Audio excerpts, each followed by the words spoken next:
So I'm just filming this beforehand while I get ready and everything because I'm about to go see Spider-Man Across the Spiderverse. Pretty excited right now. I have a feeling before I see it that I'm gonna love it.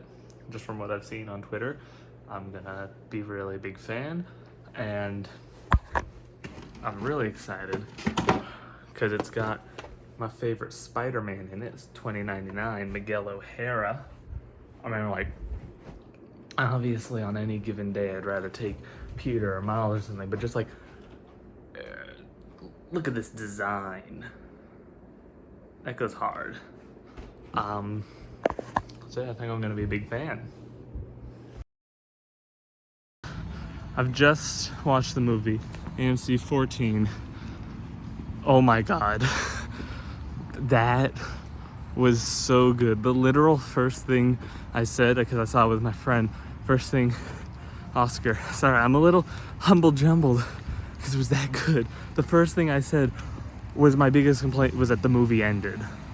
It was phenomenal, and I am going to have a few words to say when I'm home, because that was amazing. That was an amazing movie. That was one of the best superheroes, if not maybe the best superhero movie I've ever seen. I'm very excited right this second. It was good. It was really good. If you liked Into the Spider-Verse, you're gonna love this movie. If you loved Into the Spider-Verse, you're gonna really love this movie. If you like superhero movies in general, you're just gonna love this movie. It was amazing. If you have the opportunity, go see it. It's so good. So good. I have so many thoughts. I'm gonna be more coherent when I'm home, but it was good. It was really, really good. Yeah, that's the best way I'll put it. It was really, really goddamn amazing. Special themed microphone for today. I just saw Across the Spider-Verse and it was incredible. Obviously, you just saw my expectations and then my immediate reactions, and right now I want to delve a little more into it. I won't put spoilers at the moment, but I will have a warning right before I talk about spoilery stuff. Sound good? Good. What is there even to say? You've probably seen stuff already on Twitter about how incredible of a movie it is, and if you haven't somehow seen it yet, I'm surprised, honestly. I was very, very tardy to the party. It's such a good movie. Let's go through the things that I loved. The art is incredible in this movie. It meshes together so well, and having each universe have its own unique art style looks beautiful. Absolutely beautiful. Each character is animated differently in a way that just makes my jaw drop. Spider-Punk especially is noticeably, like, incredibly animated. I love him so much. He is my favorite character in this movie, and it's no surprise that his animation is amazing. It took like an insane amount of time just for his scenes, apparently. Miguel O'Hara, Spider-Man 2099, is amazing in this movie, as are all of the characters in this movie. Like, they're well-rounded. They make really human decisions, but they're just so well written. I really do love the relationship that we have between Miles and Gwen, and especially the relationship we see between Miles and Spider-Man India and Spider-Punk. This movie's just really good. If I had any complaint whatsoever, it is that this is a first part of a two-part story. And watching it, the worst part was its ending. That it ended. It was over. I wanted just so much more. I wanted so badly to just pass out for 8 months right then and there so I could watch Beyond the Spider-Verse. That is my only complaint, is that it is so good. I want more of it. The story is really well done and really incredible, and something that I love. And like how Into the Spider-Verse talked about how to become yourself you need to take a leap of faith, be unsure of whether or not you are going to land upright, but you need to do it to find yourself in there. This movie is very much about taking that lesson that you learned from the first movie and just going further, being yourself. On Letterboxd, there's the tagline for the first one is like, anyone can wear the mask. And the tagline for this movie is, it's what you do in the mask that counts. And that is really amazing. This movie really focuses on, it's what you do with that responsibility as Spider-Man, as a person, as a father, a son, a mother, a daughter, a child, a parent, as anyone. And finally, right before we get into spoiler stuff, I just want to say I love the Spot. He is ridiculously amazing in this movie for like, I'd even argue a C tier like Spider-Man villain who conceptually has like a really cool power. Me and my friend Oscar were talking about this before we saw it. Conceptually, his power is really cool and terrifying, but he's like a C-lister in this point. But with that being said, I would like to move on to spoiler talk. So if you haven't seen the movie, I highly recommend that you switch off now because it is worth it. Okay? If you haven't gone by now, I don't know what to tell you. I told you so if you didn't think I was going to talk about spoilers. So the live action segments are amazing. I love when the Spot just enters the Venom universe and is like in the convenience store with the lady like for that interaction. That is so cute and funny. And there's a lot of little tiny details like that. Like Donald Glover as the Prowler, or we see Uncle Ben with Tobey Maguire's Spider-Man dying, or Captain Stacy and Andrew Garfield's Spider-Man dying. The one thing I'm surprised about is that we don't see Tom Holland's Spider-Man, but that's okay. I'll be honest, the ending shocked me. It literally introduces Kilometer Morales. Like, can we be real for a second here? But having Miles enter like this evil, twisted version of his own universe was so unexpected. And there was a little detail I noticed when you notice like the scanner thing that takes these people back to their own dimensions. It doesn't say 1610 for the universe. It actually flashes 42 really quickly. And I think that that is incredible attention to detail. That is something I'd like to praise for the movie overall, is the incredible attention to detail. There are so many minute things that you will blink and miss. I am almost like, I guarantee that I have missed half, if not 2/3, if not 3/4 of what there is in this movie in terms of depth. It is that detailed. Everything is so amazing and wonderful in this movie. I can't, I can't not love it. But the ending, having Miles be with Kilometer Morales as the Prowler and Aaron Davis, I really, really want to see where this goes. And the thing is, you can tell that the next movie is going to just kick off with this awesome action sequence because, he's touching the metal chain. There were sparks flying a little bit, just a little tease. I knew in my heart of hearts, oh, it's going to end here, but I was really hoping it didn't end there, and then it ended there. We didn't get to see really Spider-Man Noir, Penny Parker, Spider-Ham. I mean, Penny had a line in the movie with a new Spider-Mech that looks just like the comics one, which I am a huge fan of. It looks so good. But I know that they were in the final shot with Gwen's like spider task force that she made to help save Miles and help save Officer Morales, or Captain Morales, I guess by that point. And oh, yeah, yeah, it's gonna be cool. I really like how this movie, like, Into the Spider-Verse made a team for Miles with Peter B. Parker, Gwen, Miles, Ham, Penny, and Noir.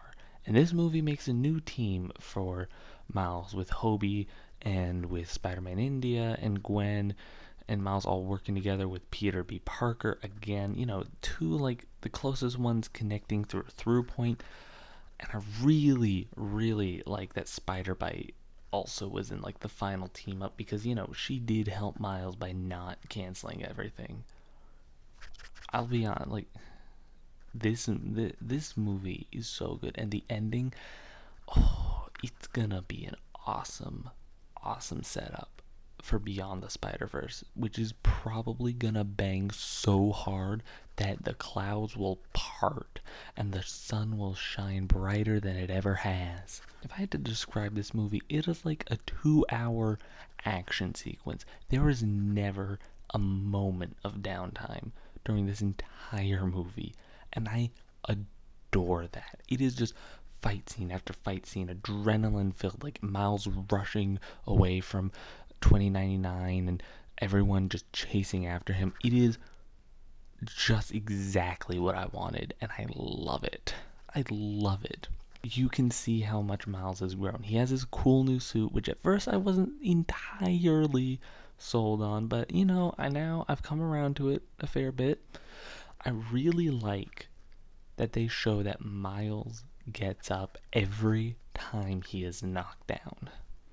That is a huge thing in this movie because it was a huge lesson in the first movie that Spider-Man, no matter what, the good or the bad, always gets up when he's knocked down. And every time 2099 or anyone else knocks him to the ground, anytime he fights Spot or anything like that, he gets right back up. And that is Spider-Man. Miles is Spider-Man. And he has the most Spider-Man-y plot, too. He's literally trying to do everything he can to do what he knows is right and save as many lives as possible. He literally jeopardizes a whole universe on accident without even knowing because his first instinct is to save people. That is what being Spider-Man is all about. If Into the Spider-Verse didn't prove to anyone that Miles was Spider-Man, just those two things should prove that Miles is Spider-Man. And Miguel O'Hara being so angsty and so against it leaves some room for interpretation on the meaning behind that and whether or not he's truly Spider-Man and has learned his lesson yet. I think he's just a little more hardened. I really liked Miguel. I like how comic accurate what he was. If you notice, he never had spider sense because comic Miguel never has spider sense. He just has really enhanced vision. He's always shrouded in the darkness because he has super sensitive eyes. He doesn't wall crawl. He tears holes because he has claws on his fingers, which is how he climbs walls. So Spider-Man 2099 is my favorite Spider-Man variant. So well, I say that, but now he's probably second because I actually don't even know how I'd rank them. Peter is just the classic. Miles, I really love Miles. I think he's way more suited for a modern teenage audience than Peter is. And I think I just connect with Miles' personal life more. But they're both amazing. And then I'd consider both of them the standard Spider-Man. And then 2099 is an offshoot, a variant. And that is where 2099 is my favorite. I just really like him a lot. And I think they did him really good service in this movie. He acts like 2099. I'll suggest, if you want to read 2099, you can find his comics online for free. I suggest starting with his first run. It's really good. And it's pretty much just as brutal as 2099 is in the movie. He is a killer. If I had to complain about one thing though with Spider-Man 2099, is that he didn't keep the web cape the whole time. That's a really important part of his design for me. I don't know, maybe I'm weird, but I kind of wish he kept it. He had it at the very start, but then he lost it. And now I'd like to talk about Gwen and her universe, and I love it. I love the art style. The entire thing is made to look like the Spider-Gwen comic cover art, and I think they're beautiful. And I love that her story can be interpreted in many ways. I love that so many people have identified with it as a trans allegory, but really it's just open to interpretation. If you view it as a trans allegory, I think that's amazing. Personally, I think it was probably intentional. I mean, literally the entire room turns like pink, blue, and white, the colors of the trans flag, and filmmakers don't just choose random colors. I think it was intentional to be a trans allegory, but the beautiful part of that scene and of movies in general is that you can see yourself in that scene if you really want to, and I love that. I think she was amazing in this movie. I really liked her character and her struggle between knowing what she wants to do and what everyone else is telling her she has to do. And that's a constant theme in this movie of knowing what you want to do and having other people tell you what you have to do. And Miles defies that, and it's really Gwen who has to undergo the arc of knowing that she needs to do what she wants. Can I just say, I loved Spider-Punk. British accent, so I didn't understand like a lick of what he said, but he was perfect. I loved him so much. In fact, him and Spider-Man India were both fantastic. Literally the coolest, funniest, greatest Spider-Man with the coolest art style too. Can I just say like that again? Like I love his art style. And then the literally not depressed Spider-Man. They're perfect. I love them so much, and I really want to see more of them. And I'm so excited for Beyond because we are going to see more of them. Getting to see Spider-Man Noir and Spider-Ham and Penny and everyone line up at the end, it's really exciting for me because I really, really liked Into the Spider-Verse, and I really thought those characters were really fun, and while not as fleshed out as the others, they were still a really entertaining and strong part of it for me. So getting to see them again and knowing that we're going to have a whole other movie with them, I'm pretty hyped. This movie's incredible. I'm going to say this right now. Oscar winner for Best Animated Picture. Easy. This movie is insane. The amount of attention and love and care that has been put into it. The fact that Miguel O'Hara says fuck, but in Spanish, I love that. That is just a funny little detail that I thought I'd throw in right at this like closing remarks bit. This movie was made by people that love art and love animation, and it deserves the praise and the acclaim and the box office success that it is receiving. This movie is immaculate, and I am already dying to see it again, and I just saw it. Do yourself a favor, go watch this movie. 11 out of 10. Right now, I'll say 10 out of 10, because I know that's probably the limit. Go watch it. Spider-Man. Oh yeah, Miles Morales is Spider-Man.